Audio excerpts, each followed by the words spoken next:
During the fight, Douglass secretively took out his fake pass he wrote and threw it in the fire. The slaves who were planning the escape were not all tied. They were to be taken to jail.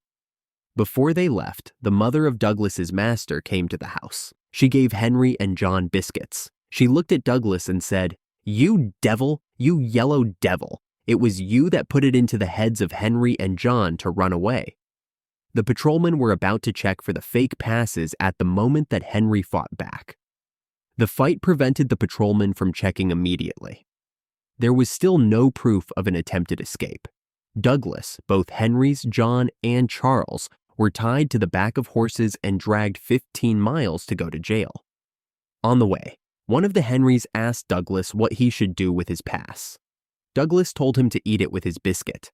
The men passed the word around, saying, "Oh, nothing." On the way to jail, the patrolmen questioned everyone about their plans to run away. The men denied everything. It was unknown who told the slave owners about their plan. When they made it to jail, the sheriff put Henry Harris, John and Douglass in one cell, and Charles and Henry Bailey in another. After being in jail for 20 minutes, slave traders came in and asked if the men were for sale. The slave traders laughed, smiled, and said, "Ah, my boys, we have got you, haven't we?" The slave traders began making fun of Douglass and everyone. Then the slave traders studied them, trying to figure out their worth. The slave traders asked Douglass and everyone if they would like to have them as their masters. When the men did not reply, the slave traders began swearing and saying that they could get rid of the devil in the slaves if they owned them. After the holidays were over, Mr. Freeland and another master came to the jail and took John, both Henry's and Charles, out of jail. The masters brought them all home except Douglass.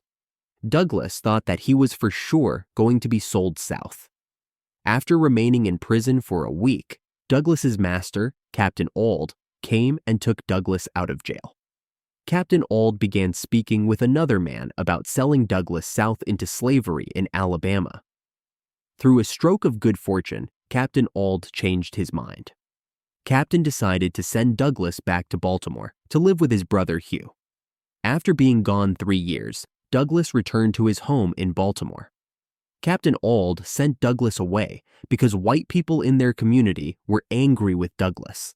Captain Auld was afraid Douglass was going to be killed. In Baltimore, Master Hugh hired Douglass out to work on building ships.